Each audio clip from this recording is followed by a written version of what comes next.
अजेशानाय भालचन्द्राय श्रीगणेशाय धीमहि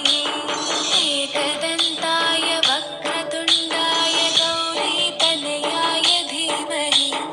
अजेशानाय भालचन्द्राय श्रीगणेशाय धीमहि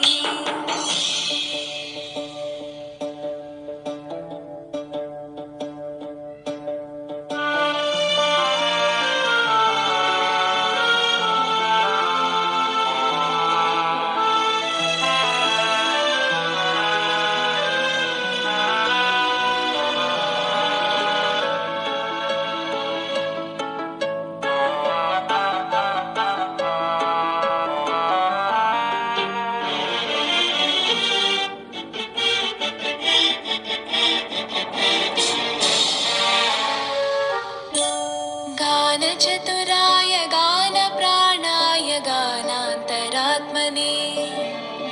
गानोत्सुकाय गानमत्ताय गानोत्सुकमनसे गुरुपूजिताय गुरुदैवताय गुरुकुलस्थायिने गुरुविक्रमाय गुह्यप्रवराय गुरवे गुणगुरवे गुरुदैत्यकलक्षेत्रे गुरुधर्मसकाराध्याय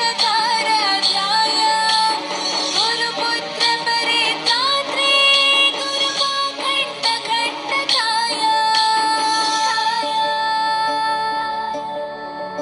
गीतसाराय गीततत्त्वाय गीतगोत्राय धीमहि गूढगुल्फाय गन्धमत्ताय गोजयप्रदाय धीमहि